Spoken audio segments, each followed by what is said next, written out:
ఈ మధ్య కేసీఆర్ తీవ్ర అస్వస్థతతో ఉన్నాడు, ఫామ్ హౌస్లో ఉన్నాడు అనేది ఒక విపరీతమైన ట్రోల్ నడిచింది సోషల్ మీడియాలో. మీకు గ్రూపులలో కూడా వచ్చి ఉంటుంది. మీకు ఏమైనా సమాచారం ఉందా? ఉందండి.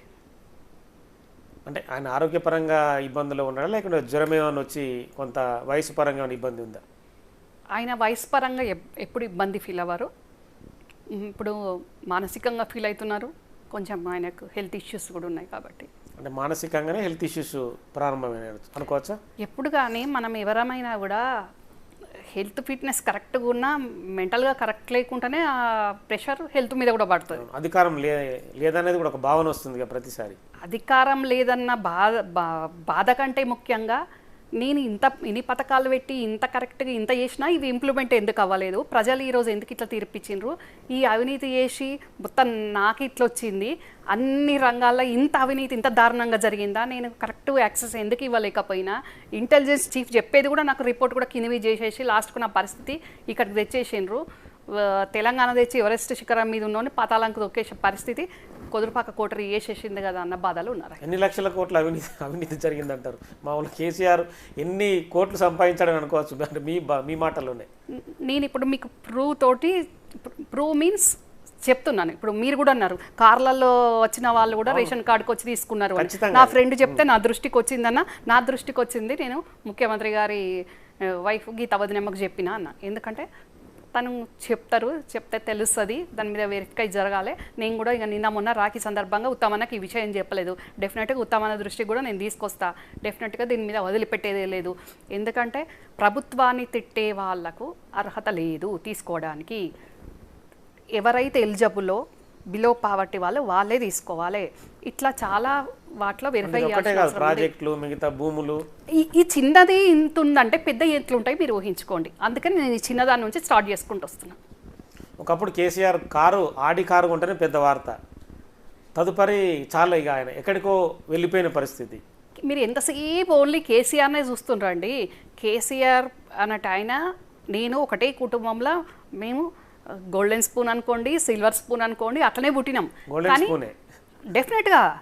డెఫినెట్గా అండి మీరు రండి, మీరు వస్తా అంటే నేను తీసుకెళ్తా, మా చరిత్ర చూపిస్తా, మా తాతమ్మది మా తాతది మాకు ఎన్ని 100 ఎకరాలు ఉంటాయి నేను అన్నీ కూడా చూపిస్తా.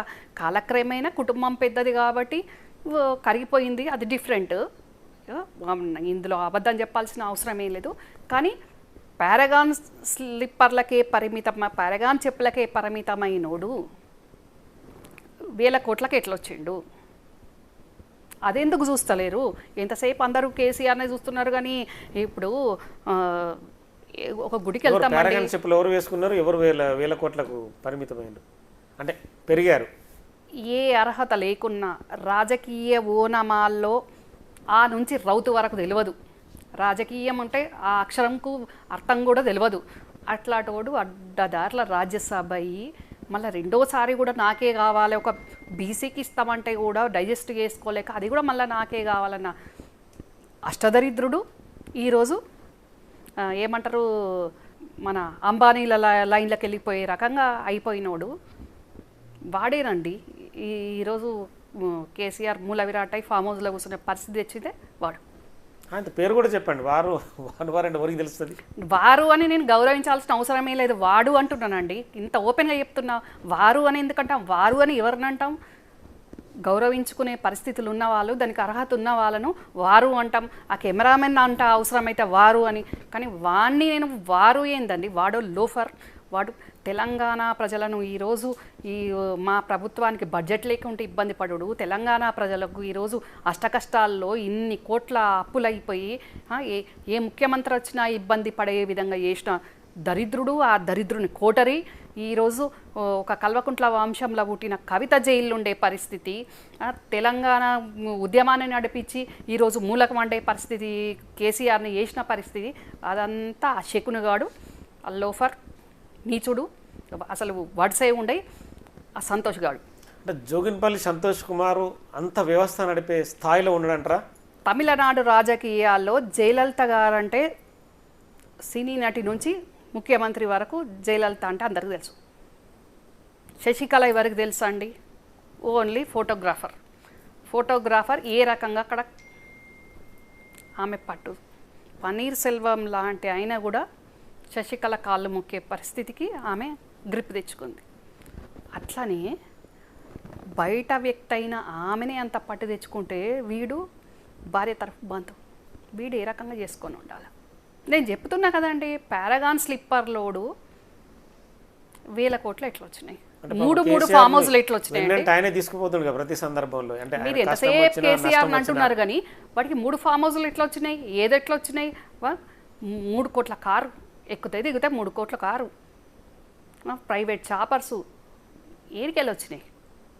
ఏం కష్టం చేస్తే సొంతంగా ప్రైవేట్ చాపర్ సొంతంగా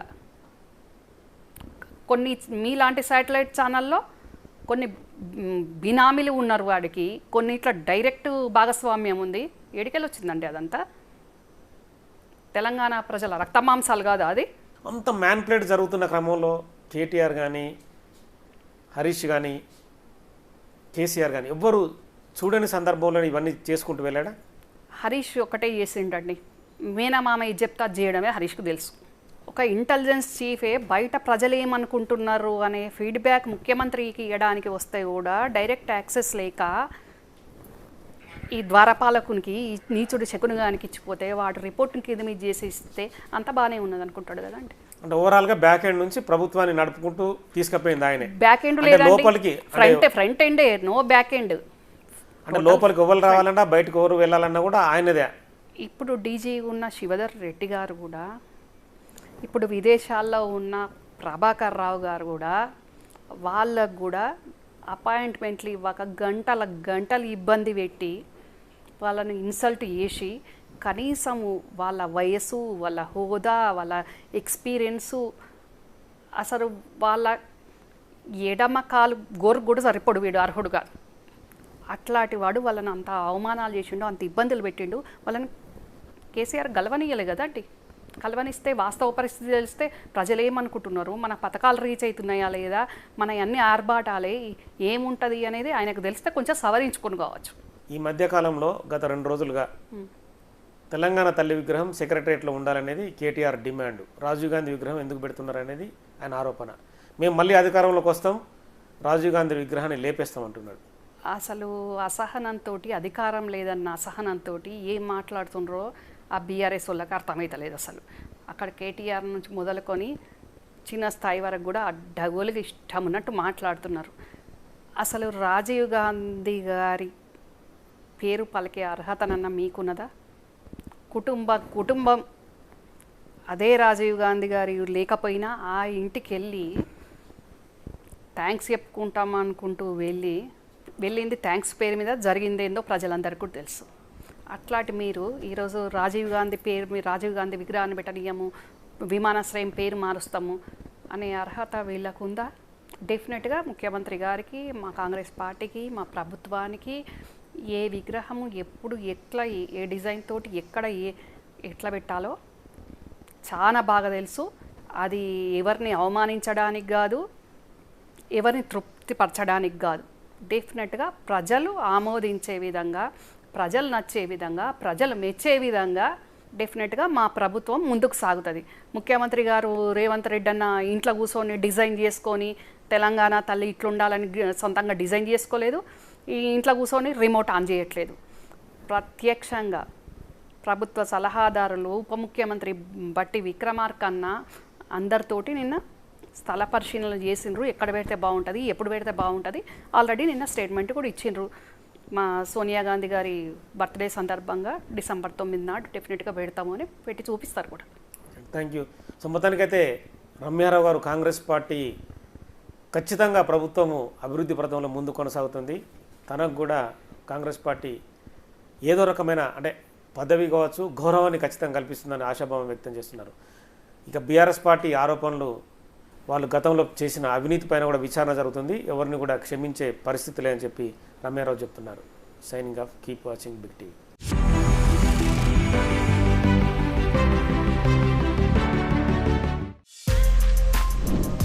For more videos like this, subscribe Big TV channel.